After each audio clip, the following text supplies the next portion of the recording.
following the human Messiah Jesus. And at the end, we will take some time to pray for them and lift them up. I look forward to sharing at least a little bit of the blessing that I had this past summer and meeting these brethren and seeing how they take up their crosses. For me, it was a rich feast, meeting with these scattered brethren, and I do look forward to sitting down with them at the banquet supper of the Lamb and managing planet Earth alongside of them. When I talk about our trip, I tend to say ministry trip more, because a lot of times what people think of a missions trip is a little different. And the people we visited are already believers, and so it wasn't as much of a traditional mission trip as people think, although it was. I did take a lot of pictures everywhere I went to look on Facebook, and I still have some in the last couple of countries we're in that I haven't posted yet. But people might think, oh, it's a vacation or just sightseeing. But I take pictures everywhere I go, from my house down to my barn when I'm feeding animals. So if you ask my children, you'll know I take pictures a lot. But what people don't see behind those pictures is the time we spent with these brethren developing relationships and discussing biblical and personal issues before, during, and after the travels till this day. People like to show you the history and the sites of where they live, and it really does help to get to know people better. If you're just sitting across the kitchen table with somebody, especially somebody you may not know real well, it's kind of uncomfortable to talk about personal things and to get to know people. But when you're walking around, stopping by the bridge and just talking for 20 minutes about something, and it's amazing. The trip was done on a tight budget. We did a lot of walking. We had few regular meals unless we were with our hosts. And we took several night buses when possible to save on time and money. One brother, Miko, who you met earlier today, went with us on a few of these legs of the trip, and it was a great opportunity to connect with him and strengthen the relationship with him. It was a terrible night's sleep, though, on the bus. And I'm not sure that a lot of people would have been able to keep up pace that we had for those 2 months, but it was a very big blessing, but far from a relaxing vacation, especially when we carried our backpacks for miles around the city, even though I did enjoy it and God gave me strength. We were able to save money by staying with brethren and mainly on Airbnbs, and we were very grateful for a sister who has a friend, and she's a Delta employee, and we got buddy passes, so it ended up costing us a lot less money just for the overseas flights, and so that was a blessing. We were also very grateful for the generous people that contributed to our ministry and that prayed for us. Lisa worked and saved up money as well. She's my daughter, my oldest daughter, who went with me. And we did take a day and a half to go to Madrid, and we went back to Russia to visit. And we visited your pastor, Colier's son there and his wife, and spent a day with them. I wasn't able to publicize that either because Maxime has some very strict guidelines with the government right now, and they could think that we have a spy over there, even though he's not doing mission work or Bible teaching or anything. So we'll go through a little bit more of that later. But it's better also to travel with somebody than alone, and I was blessed to have Lisa, my daughter, with me. And it would have been a bit awkward visiting or staying with any of our lone brothers that are single as a single woman, so it was good to have her along. A lot of people aren't able to just take 2 months off to go do that either, and it would have cost a lot more if you just took a week to go here and then come back and a month later go somewhere else. So it was good that we were able to do that all in one trip. And it was a blessing to have those buddy passes because we didn't get our visas until the day before we left, and so that created less stress for me, that I didn't have to worry if I needed to change a ticket. So I'm going to introduce you to some of our scattered brethren, and you'll be able to hear about their ministries in Denmark, Sweden, England, Czech Republic, Slovakia, Switzerland, Hungary, Finland, and Russia. The main goals of our trip were to encourage the brethren, to develop relationships, to baptize, to evaluate how we could encourage and support our scattered brethren in their ministries, and how we could work alongside of them. And by the way, many of them have very active ministries. They don't need us. But encouragement and support they do need. And it's appreciated and it's beneficial. I tried to ask myself, when we met people, how can we help? How can we benefit them? And for example, in England, I think they need more kingdom teaching. They're strong in the one God, but they need a lot more kingdom teaching. In Slovakia and the Czech Republic, they need encouragement. And many people need continued shepherding and discipleship. And those are just a few of the needs. We flew into Amsterdam and then on to Copenhagen, where Jacob met us. Conveniently, he works in the airport, so he met us there. Jacob and I began corresponding several years ago, and he started a blog promoting truth in Danish when he came to understand these truths, the simple truths of Scripture. And in our conversations, I encouraged him to come to the theological conference last year. He wanted to, but he was going back and forth, and I sent it out one more time, and he just did it. So it was a pleasure to meet him there in person before going over there, and he was baptized there as well, which was really important to him. Jacob has sacrificed and struggled after coming to the truth of committing his life to the Messiah. His wife had been offended in a church in her earlier years, growing up, and she didn't want anything to do with Christianity. She was adamant that she didn't even want him fellowshipping with believers, even online or on Skype, things like that. And obviously he needed that fellowship. And it caused a lot of friction in their marriage. And in the end, she demanded a divorce and she left him. Jacob has also lost his young teenage children due to his love for God and his desire to be obedient. His daughter told him, she's about 12, that she needed a break from him from their weekend visits after the divorce. She needed to let him, and she said she'd let him know when she wanted to see him again. And she's still waiting, or he's still waiting. He wrote to her and she doesn't answer. His son flat out told him, who is I think 15 about right now, that unless Jacob can tell him that he loves him, the son, more than he loves God, he doesn't ever want to talk to him again. Please pray that they will let him back into their lives. Jacob worries about them, that they don't have that fat father figure. Pray for peace and strength and wisdom for Jacob. So at the end when we're praying, if you have that desire, please pray for him. It means a lot. It was a blessing to spend time with him, to get to know him better, encourage him in his faith, and we had some very good biblical discussions on obedience, baptism, evangelism, and just various biblical truths, and how he's going about sharing those things with people around him. This is just a little few words from Jacob after we left that he wrote to me. Love you guys. It's been a great blessing to me having you here. I'm still very thankful that you guys visited me. It already feels like so long ago. I hope to get to see you again sometime soon. Then the next day we drove with Jacob to visit Ingrid in Sweden. Restoration Fellowship had put me in touch with Ingrid, and we corresponded and Skyped over the past year or so. She's a former Jehovah's Witness. Her mother and sister are still in the organization. Over the years, she was shunned and verbally abused by her family. Her husband, Karsten, is not a believer at this time, although I think we did connect a bit with him, and he was present for her baptism. Her 2 children from her previous marriage to a Muslim man are very much in the world, and she has a lot of heartache and grief with them. When Ingrid heard that we would be in Europe, she asked if we could come to Sweden and baptize her. She was thrilled to not only be baptized, but to have some time to fellowship with other brethren and that are in the true faith and hang out together. Her husband wanted to show us his favorite place on the sea to eat and relax. You can see there it was a nice lunch at a fish looking out over the sea.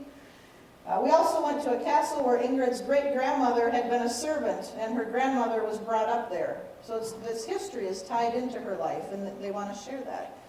It was nice that Jacob could be along and spend time with us and fellowship with us as well. So please pray for Ingrid, and she's, again, the only person we know in Sweden that has like-minded faith.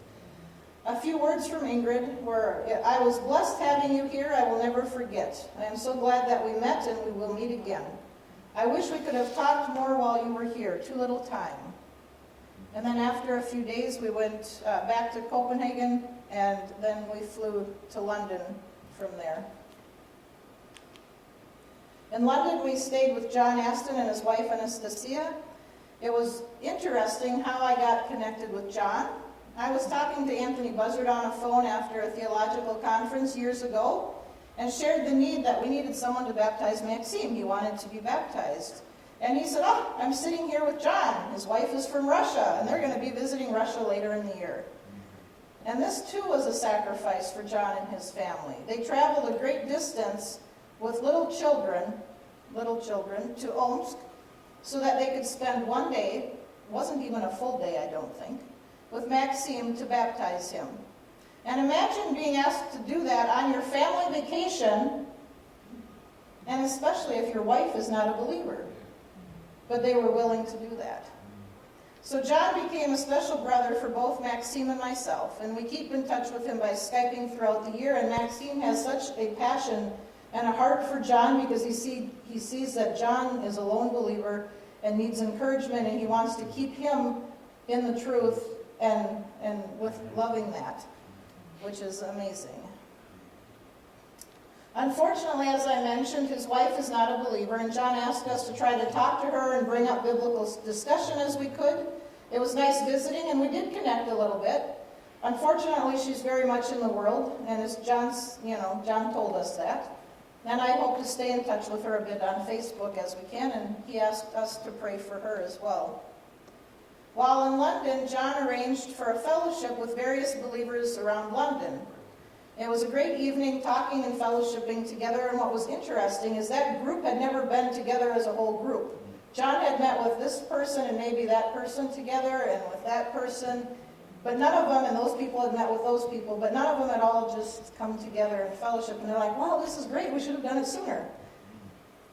One man, an ex-Jehovah's Witness, David, had gotten in touch with me right before leaving, and Restoration Fellowship had put our ministry travel plans and focus on the kingdom, and several people reached out to us about visits and connecting. And David was able to join us, and as the following letter says to Restoration Fellowship, he said he would like to be baptized. His wife and his son are still in the Watchtower organization, and he said it was difficult for him. And he didn't even tell them he was coming to this meeting because he was afraid that what might happen and the risk losing them before he could share with them. Because if they found out he didn't believe that, they wouldn't even be open to listening later, and they would just shun him. His letter to Restoration Fellowship said, thank you very much for the article. I appreciate your efforts in the ministry, and I'm confident our Heavenly Father will continue to bless you. It is my wish to attend next theological conference. I have also decided to get baptized. And another thank you for mentioning Tracy's trip to Europe in the previous article. It enabled some of us to meet in London. We're all working together, and it's a team effort for what we're doing. There was also another gentleman who reached out to me while I was traveling from around London, and he wanted to be baptized with a friend, but we weren't able to meet because of the schedule, and so I put him in touch with John, and John's going to meet with him and baptize him. So it just works out wonderful. Oh, there was John. I'm sorry I didn't do it. And his wife. So after leaving London, we met Patricia. She was a wonderful lady that I had met on a Skype fellowship that I attend on Wednesday afternoons as much as possible, and we traveled together on the train north to, it was near Manchester, where we met the Skype group over the weekend. On Saturday, we met and had a Bible study and fellowship, and the leader of the group, he's an ex-way gentleman. He's very nice, and he has very thoughtful Bible studies. Unfortunately, he doesn't understand the importance about the obedience of baptism yet at this time. But what was interesting, about a month prior to our get-together, he suggested on one of our Wednesday Skype studies that he wanted to study the topic of baptism from the Bible, just the Bible, when we got together, and I thought that was wonderful. And so he does seem open and willing to discuss it, and we had an engaging study. But it was interesting because as he would share some thoughts, and then he'd read a verse, and he'd be like, oh, but it doesn't really say that, does it? So it was good. Don was the one who organized that meeting, she asked me to come baptize her as well because the leader there had put off baptizing her, although I don't know that I'd want to be baptized by an unbaptized person. But for 2 years, they wouldn't do anything. And she found out from Ingrid, that she is online connection with, that I was coming to baptize Ingrid. And Don said, do you think she'd come here? And so we planned that as well. Don is an ex-Christadelphian and one of the few that have come to understand that Satan is a real being after discussing it on long time with Anthony, I believe. But she understands that Satan actually exists. And Anthony and Carlos and the family, they have invested countless of hours in discussion. And as we shared the first night when Barbara shared, Anthony's talking on the phone all the time. She's suffering, I'm sure, at times because of all the phone calls all the time. And they're so gracious, though, because these people are just desiring to talk and to hear the truth and to learn more. And they invest many, many hours. I continue to stay in touch with Dawn as well. And Dawn shared with Sarah, an ex-Muslim girl who had reached out to Restoration Fellowship. And she found out I was coming, and Sarah had also said that she wanted to be baptized. And I Zoomed with her and Restoration Fellowship prior to going, and it was a pleasure to meet her then, and it was an honor to baptize her as well. And I continue shepherding her, I guess, mentoring her afterwards, because she is alone, and her life is very hard with her family. And she asks for prayers as well. She's a single mother now. Her Muslim husband left her, and she has 2 little children. A man named Robert, the one man in the picture, of the baptism picture, he got in touch with me while we were traveling after reading about our trip and Focus on the Kingdom. He also is an ex-Jehovah's Witness, and so was his wife. His wife was not well, so she wasn't able to come. But he wanted to be baptized, and I shared we'd be in London and near Manchester. He chose to drive 2 hours to Manchester so he could be baptized. The last lady to be baptized was Miranda. She got in touch with Restoration Fellowship. We Zoomed with her, and while we were in London, and she drove a couple hours as well to be baptized. She's also an ex-Christadelphian that understood the truth about Satan later in life. We did that baptizing Sunday in the hot tub that the host had in his backyard, and it was nice that he turned the heat down. And so here are just a few words from the group there. I just want to thank you for coming all the way here to our corner of the world to baptize myself and the others. That was Dawn.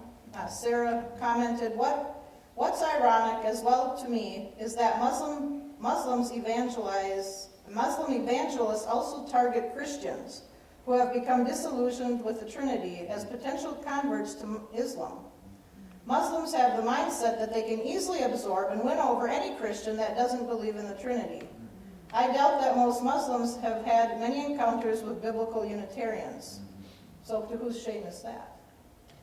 Anyway, I think having an outreach service for Muslims would be a fantastic idea. I had presented that to her, and we have a page on our website that we're working on. I might have some ideas that I could share with you. Robert shared, funny thing happened shortly after my baptism appeared on the Facebook page, which he had given me permission to post. He said, my wife liked the video, and because of it, some JW, well, there were still some friends that were JWs, saw the video and were a bit shocked, to put it mildly. It was a grim reminder of leaving the Watchtower cult, but at least they were exposed to your website.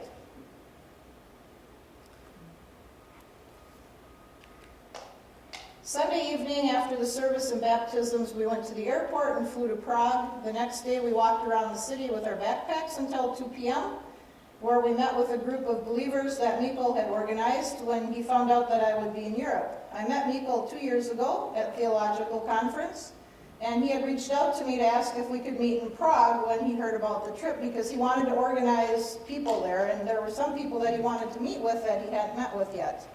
And so he, along with his wife and a few others from Slovakia, drove over to Prague, and we got together there. And this was a very special meeting for me, and I was thrilled when I heard that Aldolf, an ex-Jehovah's Witness, would be there. And I heard about that a year ago when I was at Anthony's house about him, He had received a letter from Adolf introducing himself and sharing his story, as well as sharing that he was translating everything he could of Anthony's into Czech so more people, especially the Jehovah's Witness that he knew, could hear the truth. The letter he sent to Anthony was quite humorous. It started out saying, "I'm a sinner, please forgive me, I downloaded your material and didn't pay for it and I'm translating it." I had a letter that he wrote to me, but it's somewhere down there, so I won't be able to read it. But he wrote, part of it was, "Thank you for your encouraging email.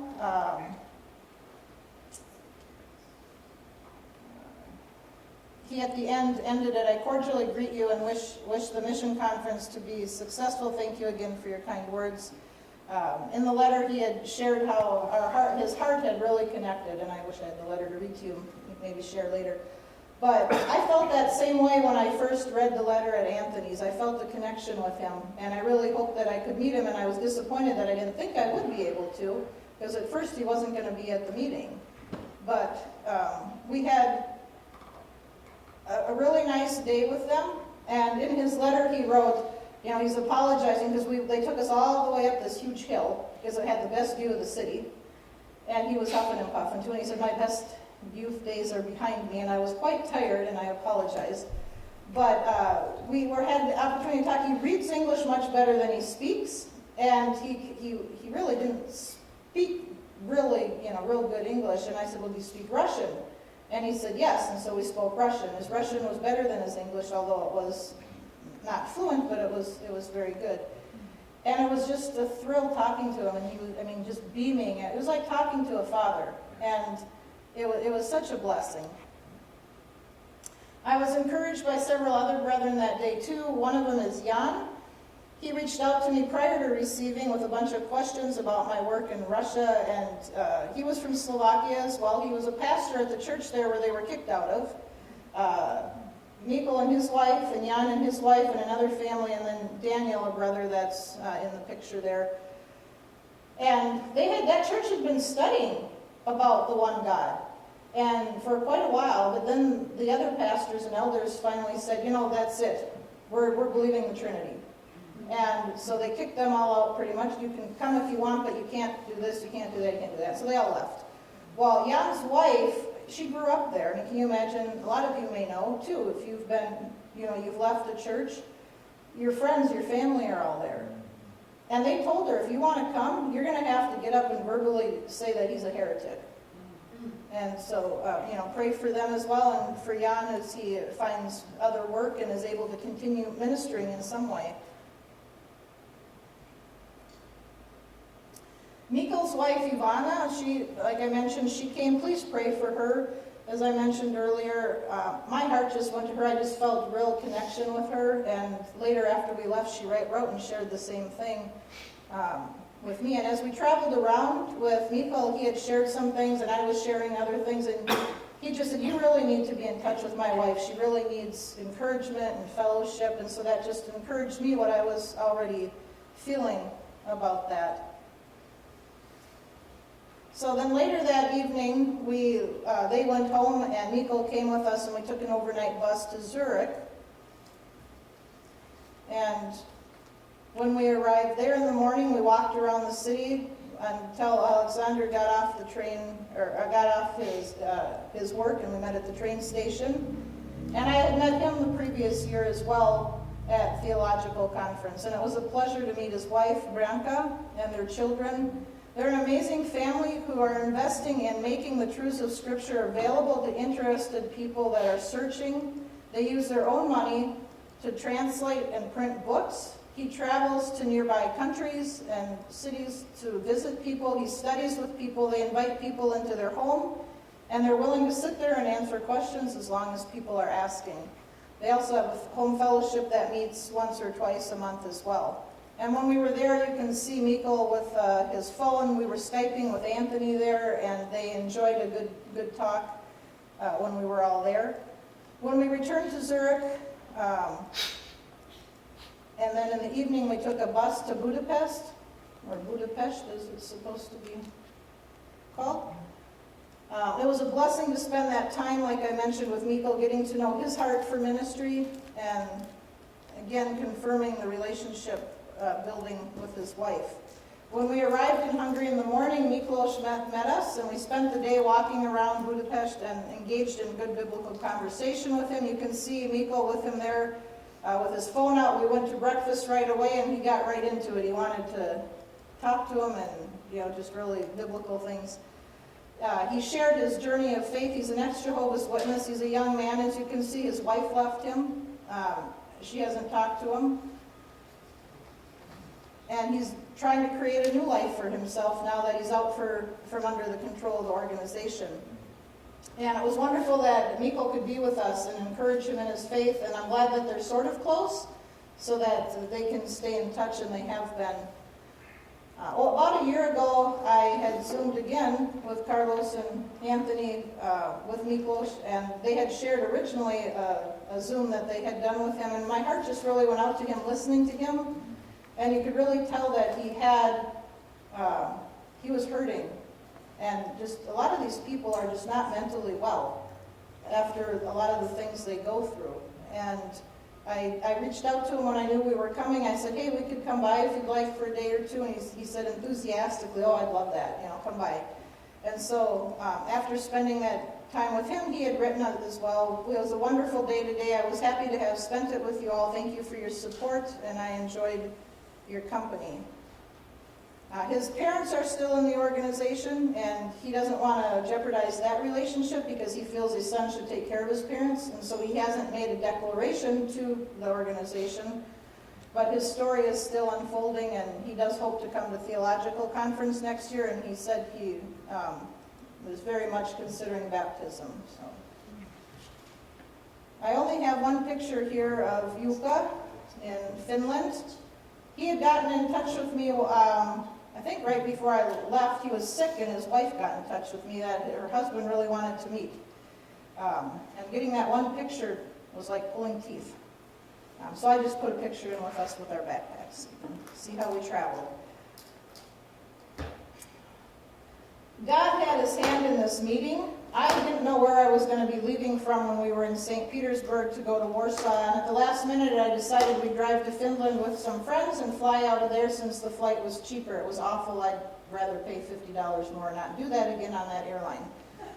Shortly after this decision, though, of saying we're going to Finland, Yuko reached out, and hearing of our trip from Focus on the Kingdom again, he asked if I'd be in Helsinki, and I said, what a coincidence. I will be. So we spent the morning, and we met him at a shopping mall. I walked around with him. He brought books to show me what he had, the kind of books that he had. Looking at him, he looks kind of like a dopey guy, doesn't he? I mean, he doesn't look like your theologian. He just doesn't. But he was amazing. He even learned to read Hungarian so he could read a book about the one God when he was studying that somebody wrote in Hungarian. He taught at a church. He has a theological degree, I think. And he belongs to this churchy type organization, I can't remember what it's called now, where they're able to share things, and so he shares all these truths with them, and he wanted books and he wanted material to be able to hand out to people. So I got in touch with Carlos, and Carlos got him books before I even got back. And this is just a bit of his letter. Thank you for the package of booklets. They are wonderful works. Yesterday I presented what it meant, the faith of Abraham, and the short works that contain a couple of the other interesting things. I even loaned out the smaller booklets for people to read. So that was encouraging. Then the next morning we flew to Warsaw, and we were expecting to fly to Minsk to meet Maxime that same day, but it was a very long day. And unfortunately our flight was delayed, and then it was canceled. It was not only a big disappointment, I think this was the only bad thing on our whole trip. And unfortunately it was the saddest thing for me. But, and it caused me a lot of stress. And my daughter kept saying, you need to act like a Christian. You're a Christian. And I'm just like, it's true, but I wasn't that bad. I was sad and I was upset. But the worst part of it wasn't just because we were going to lose a day. It was because Maxime and I had no way to get in touch with each other. His phone wouldn't work there, and we wouldn't be able to connect. And we were supposed to get in first, and he was going to come a half hour later, and I said, it'd be no problem. And so he kept saying, what if? I'm like, nothing is going to happen. And so I felt even more guilty because I was saying that. And he didn't know where the Airbnb was that we had rented, and he had no way to get there because he didn't know where he was going. But praise the Lord, Stefan's niece, who lives in Minsk, I got in touch with her, and I said, can you call the airport? I'm like, can they even do that in Belarus like we do here? And she did, and she was able to talk to Maxim. I was able to get in touch with the lady at the Airbnb, and they got him the information. He got there. He said the lady was really mean and was like just cussing how stupid we were and how could we not have, connected and known where we were going to be and all this stuff. But he's like, well, but she wasn't a Christian, he said. So although it was disappointing and we lost that day together, it ended up being a blessing for Maxime to relax. He hadn't brought his computer. He doesn't ever travel with it because he doesn't want to lose it or to break it because it broke at home once, and he values it, and he doesn't want to assume people are buying him another one, which sometimes frustrates me because I'd like him to take it with. And you should have seen the size of the bag he came with. You should have seen him putting things into that bag when he was leaving. I said, let's go buy you another bag. No, bag. But he doesn't want things to get stolen or broken. But after 6 years of ministering together, it was just a blessing, and it was amazing to meet him, and it felt like I'd known him forever. I can't even explain that. And we both agreed that it was like that we had known each other for a long, long time. We were able to discuss his ministry, our ministry, the problems he's encountering over there with the police and the government. We also Skyped with several people that are very important to him, John and Anthony, and I think Bentley, up for Bentley Chan. Mm-hmm. And it was just amazing, and this is what he said. Огромное спасибо за радостные дни и общение для меня. Это был духовный пир, общение с тобой и братьями и сестрами по скайпу. Слава Богу за наше единственное и истинное и служение Ему. You understood Skype, didn't you? A great big thank you for the joyful days and interaction. For me, it was a spiritual feast with you and the brethren on Skype. Praise God for our unity in the truth and our service to God. So people ask, what was the best part of our trip? For me, it was the people. Not only the friends and family, but much more the brethren that we met. And I feel like I said, we knew for years. And after visiting so many brethren, we came to a longtime friend of mine that I had lived with for probably 5 years when I was in Russia. And a good friend, but it felt really awkward. And I was just kind of depressed because there was no substance. After coming off such a high with these people that you had good discussion and you were just united with them even though you'd never met. And I missed that and I longed for that. It really made me think a tiny bit how they must feel as lone believers. So please remember to pray for them. They deal daily with loneliness. Daily. How many times I get emails or messages saying I'm lonely. It's hard being the only one here and I don't have fellowship.